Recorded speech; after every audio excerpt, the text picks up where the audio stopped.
गौरी पुत्र गणेश भगवान की जय। जय श्री कृष्णा, राधे राधे। प्रिय भक्तजनों, आप सबका एक बार फिर से स्वागत है आपका अपने YouTube चैनल पुष्पा शर्मा हिंदी कहानियाँ में। आज मैं आप सबको संतोषी माता की कथा को श्रवण कराऊंगी। आप सबसे निवेदन है कि वीडियो के अंत तक बने रहें और पूरी कथा को जरूर श्रवण करें। तो चलिए कथा सुनना प्रारंभ करते हैं। हिंदू धर्म में मान्यता है कि शुक्रवार को मां संतोषी की श्रद्धा भाव से पूजा करने वालों को सुख समृद्धि प्राप्त होती है, साथ ही व्यक्ति की सभी मनोकामनाएं पूरी होती है। मां संतोषी को आशा और प्रेम का प्रतीक माना जाता है। इसी प्रकार शुक्रवार के दिन माता लक्ष्मी, माता संतोषी, माता काली को समर्पित होता है। यह दिन धन, वैभव और सुख समृद्धि का प्रतीक माना जाता है। जो भी व्यक्ति इस दिन माता संतोषी की सच्चे मन से आराधना करता है, माँ उसकी सभी मनोकामनाएं पूर्ण करती हैं। लेकिन क्या आपको पता है कि संतोषी माता किसकी पुत्री हैं? आइए जानते हैं माँ संतोषी के जन्म से जुड़ी पौराणिक कथा को। उसके बाद संतोषी माता की कथा को श्रवण करेंगे। संतोषी माता को दुर्गा का स्वरूप माना जाता है। उन्हें आनंद और संतुष्टि की देवी माना जाता है। वह देवी दुर्गा का एक दयालु, शुद्ध और कोमल रूप है। कमल पुष्प पर विराजमान माँ संतोषी जीवन में संतोष प्रदान करने वाली देवी हैं। शुक्रवार को माता संतोषी की पूजा किए जाने का विशेष विधान है। हिंदू धर्म की पौराणिक कथा के अनुसार गणेश जी का विवाह रिद्धि सिद्धि के साथ हुआ था। शुभ और लाभ उनके 2 पुत्र हुए। एक बार भगवान गणपति अपने बहन से रक्षा सूत्र बंधवा रहे थे। तभी गणेश जी से उनके पुत्रों ने इस रस्म के बारे में पूछा। तब श्री गणेश जी ने कहा कि यह धागा नहीं, रक्षा सूत्र आशीर्वाद और भाई बहन के प्रेम का प्रतीक है। यह बात सुनकर शुभ लाभ बड़े उत्साहित हुए और उन्होंने गणेश जी से कहा कि उन्हें भी एक बहन चाहिए, जिससे वो भी इस रक्षा सूत्र को बंधवा सके। शुभ लाभ की इस मनोकामना को पूरी करने के लिए भगवान श्री गणेश ने अपनी शक्तियों से एक ज्योति उत्पन्न की और दोनों पत्नियों रिद्धि सिद्धि की आत्मशक्ति के साथ उसे सम्मिलित कर लिया। इस ज्योति ने कुछ देर बाद एक कन्या का रूप ले लिया, जिसका नाम संतोषी रखा गया। तब से उस कन्या को संतोषी माता के नाम से जाना जाता है। संतोषी माता का जन्म शुक्रवार के दिन हुआ था। इस कारण से उनकी पूजा और व्रत शुक्रवार के दिन ही किया जाता है। शुक्रवार के दिन माता संतोषी की पूजा अर्चना करने से माता प्रसन्न होती हैं। सिर्फ यही नहीं, जो भक्त माता संतोषी की पूजा विधि पूर्वक करते हैं, उनके घर में सुख समृद्धि भी आती है। माना जाता है कि अविवाहित कन्याएं अगर संतोषी माता का व्रत करें तो माँ की कृपा से उन्हें सुयोग वर मिलता है। तो आइए अब हम सब संतोषी माता की कथा को बड़े भाव के साथ श्रवण करेंगे।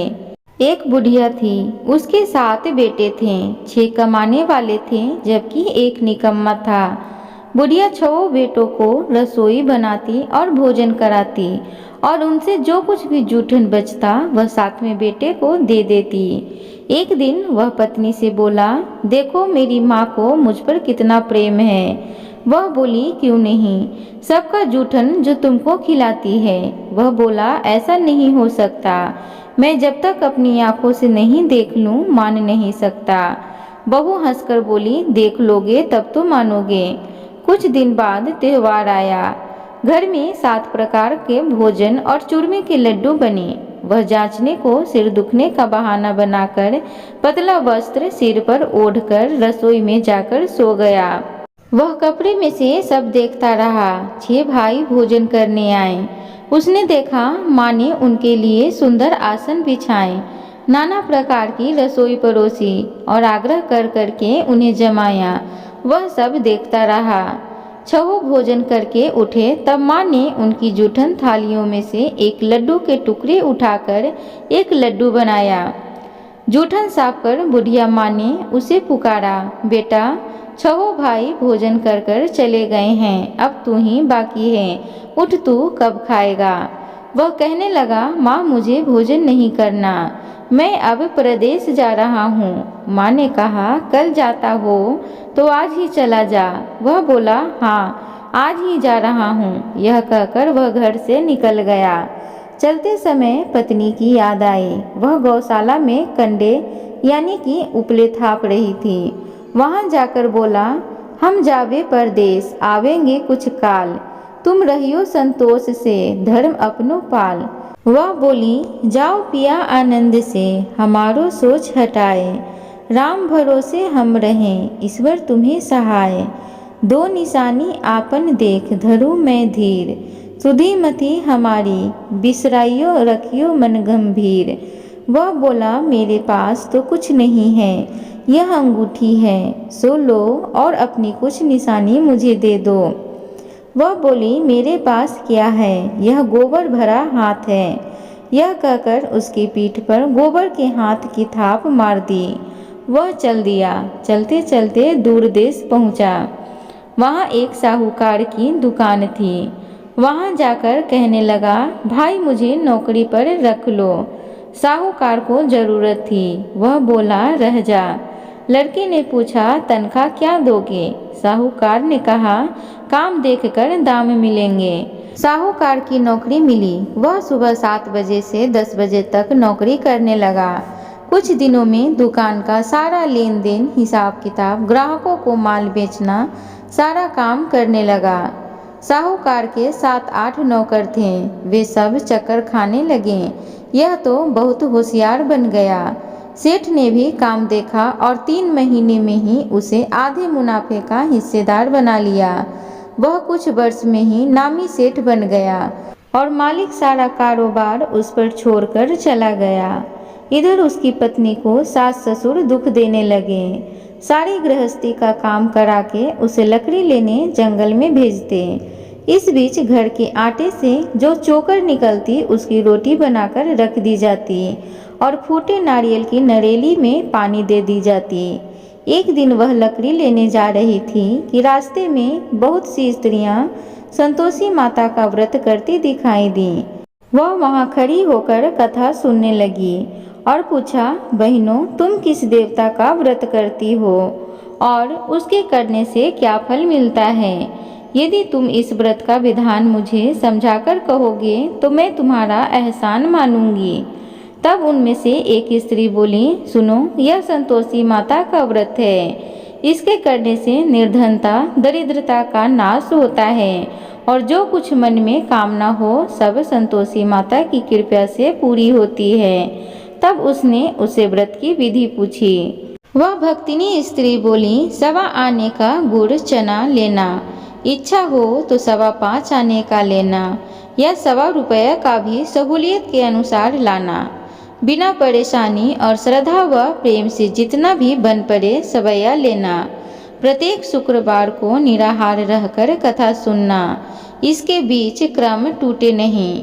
लगातार नियम का पालन करना। सुनने वाला कोई न मिले तो घी का दीपक जलाना। उसके आगे या जल के पात्र को सामने रखकर कथा कहना।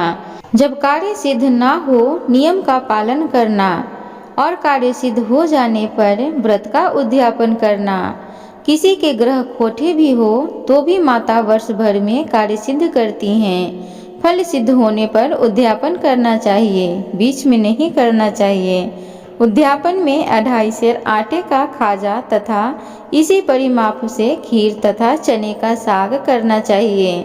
8 लड़कों को भोजन कराना, जहाँ तक मिले देवर जेठ भाई बंधु के हो, न मिले तो रिश्तेदारों और पास पड़ोसियों को बुलाना, उन्हें भोजन कराना, यथाशक्ति दक्षिणा देना। माता का नियम पूरा करना। उस दिन घर में खटाई न खाना। यह सुनकर बुढ़िया के लड़के की बहू चल दी। रास्ते में लकड़ी के बोझ को बेच दिया और उन पैसों से गुड़ चना लेकर माता के व्रत की तैयारी कर ली और तैयारी करके आगे चली और सामने मंदिर देखकर पूछने लगी कि यह मंदिर किसका है। सब कहने लगे संतोषी माता का मंदिर है। यह सुनकर माता के मंदिर में जाकर चरणों में माता के लौटने लगी। दिन हो विनती करने लगी, माँ मैं निपट अज्ञानी हूँ, व्रत के कुछ भी नियम नहीं जानती, मैं दुखी हूँ। हे माता जगत जननी मेरी दुख दूर कर, मैं तेरी शरण में हूँ। माता को दया आई। यह शुक्रवार बीत गया, दूसरे को उसके पति का पत्र आया और तीसरे शुक्रवार को उसका भेजा हुआ पैसा आ पहुंचा। यह जेठ जेठानी देखकर मुंह सिकोड़ने लगे।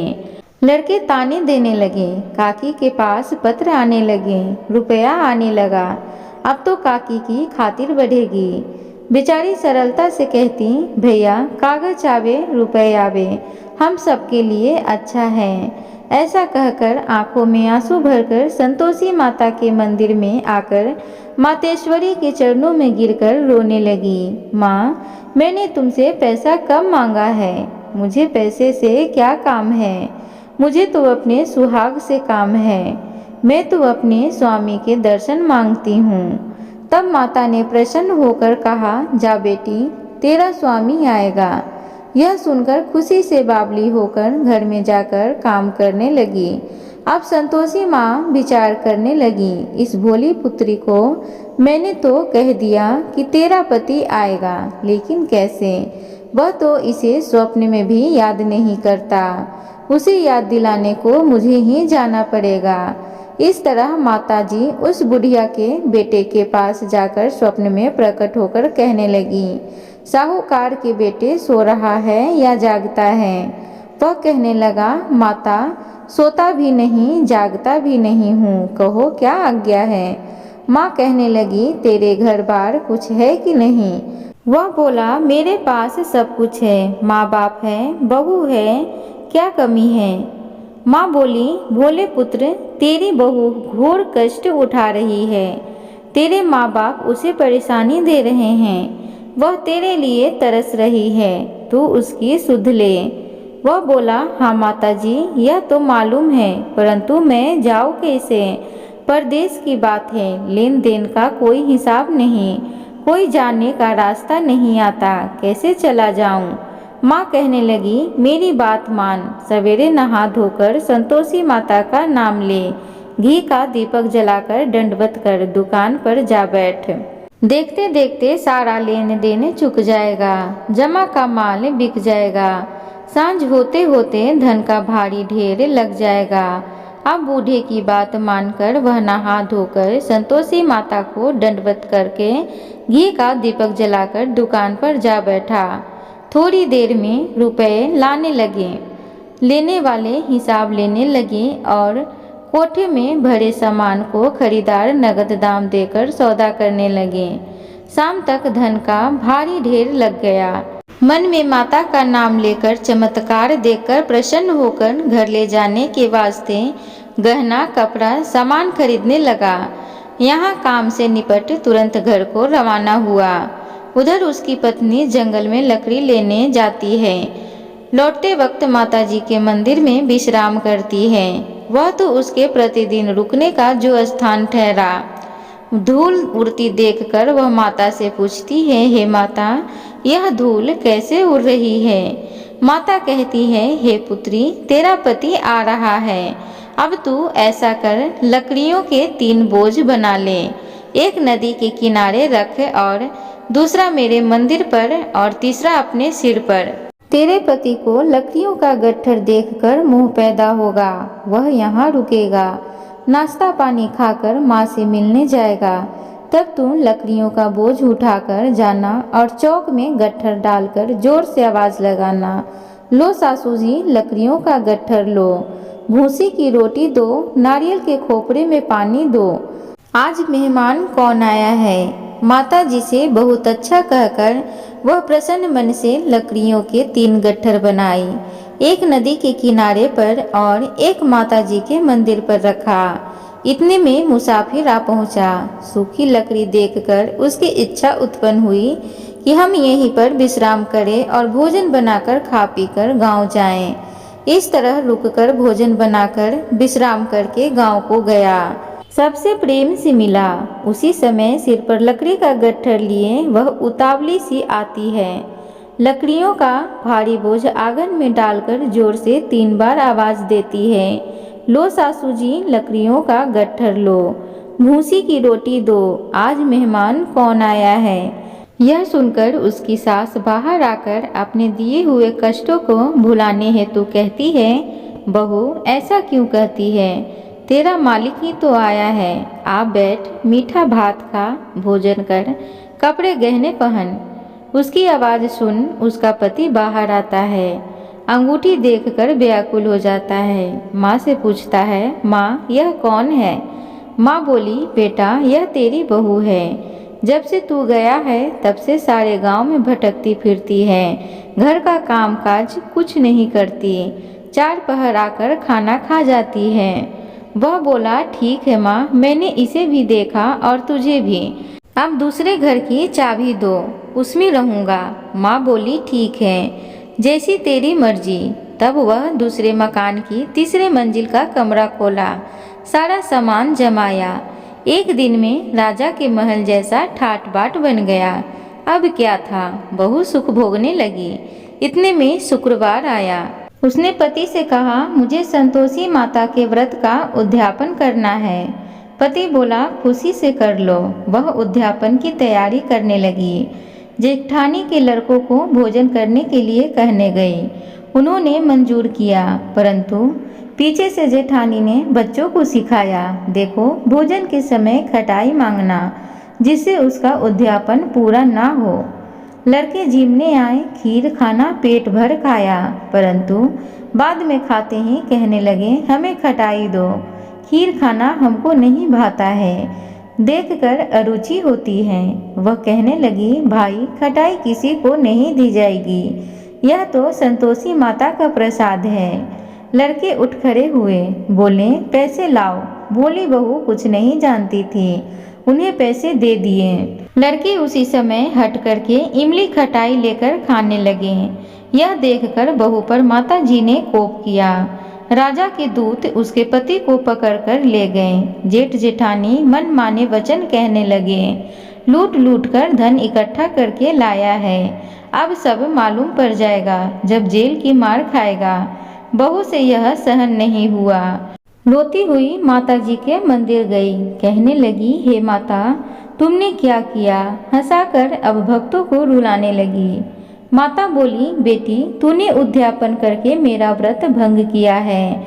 वह कहने लगी, माता मैंने कुछ अपराध किया है, मैंने तो भूल से लड़कों को पैसे दे दिए थे, मुझे क्षमा करो, मैं फिर तुम्हारा उद्यापन करूंगी।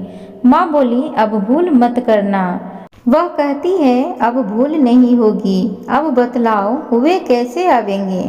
माँ बोली, जा पुत्री, तेरा पति तुझे रास्ते में आता मिलेगा। वह निकली, राह में पति आता मिला। वह पूछी, कहाँ गए थे। वह कहने लगा, इतना धन जो कमाया है उसका टैक्स राजा ने मांगा था, वह भरने गया था। वह प्रसन्न होकर बोली, भला हुआ, अब घर को चलो। कुछ दिन बाद फिर शुक्रवार आया। वह बोली, मुझे फिर माता का उद्यापन करना है। पति ने कहा, करो। बहू फिर जेठ के लड़कों को भोजन को कहने गई। जेठानी ने 1-2 बातें सुनाई और सब लड़कों को सिखाने लगी, तुम सब लोग पहले ही खटाई मांगना। लड़के भोजन से पहले कहने लगे, हमें खीर नहीं खानी, हमारा जी बिगड़ता है, कुछ खटाई खाने को दो। वह बोली, खटाई किसी को नहीं मिलेगी, आना है तो आओ। वह ब्राह्मण के लड़कों को लाकर भोजन कराने लगी। यथाशक्ति दक्षिणा की जगह 1-1 फल उन्हें दिया। संतोषी माता प्रसन्न हुई। माता की कृपा होते ही 9वें मास में उसके चंद्रमा के समान सुंदर पुत्र प्राप्त हुआ। पुत्र को पाकर प्रतिदिन माता जी के मंदिर को जाने लगी। माँ ने सोचा, यह रोज आती है, आज क्यों न इसके घर चलूं। फिर विचार कर माता ने भयानक रूप बनाया। गुड़ चने से सना हुआ मुख, ऊपर सूंड के समान ओठ, उस पर मक्खियां भिन भिन कर रही थी। देहली पर पैर रखते ही उसकी सास चिल्लाई, देखो रे, कोई चुड़ैल डाकनी चली आ रही है, लड़कों इसे भगाओ, नहीं तो किसी को खा जाएगी। लड़के भागने लगे, चिल्लाकर खिड़की बंद करने लगे। बहू रोशनदान में से देख रही थी। प्रसन्नता से पगली बनकर चिल्लाने लगी, आज मेरी माताजी मेरे घर आई हैं। वह बच्चे को दूध पीने से हटाती है। इतने में सास का क्रोध फट पड़ा। वह बोली, क्या उतावली हुई है? बच्चे को पटक दिया। इतने में माँ के प्रताप से लड़के ही लड़के नजर आने लगे। वह बोली, माँ, मैं जिसका व्रत करती हूँ यह संतोषी माता है। सबने माताजी के चरण पकड़ लिए और विनती कर कहने लगे, हे माता, हम मूर्ख हैं, अज्ञानी हैं। तुम्हारे व्रत की विधि हम नहीं जानते। व्रत भंग कर हमने बड़ा अपराध किया है। जग माता, आप हमारा अपराध क्षमा करो। इस प्रकार माता प्रसन्न हुई। बहू को प्रसन्न हो जैसा फल दिया वैसा माता सबको दे। जो पढ़े उसका मनोरथ पूर्ण हो। बोलो संतोषी माता की जय। प्रिय भक्तगणों, तो इस प्रकार संतोषी माता की व्रत कथा थी। उम्मीद करूंगी आज की आप सबको ये कथा अच्छी लगी हो। तो कृपया करके चैनल को सब्सक्राइब करें, वीडियो को लाइक करें, कमेंट बॉक्स में जय संतोषी माता जरूर लिखें। धन्यवाद।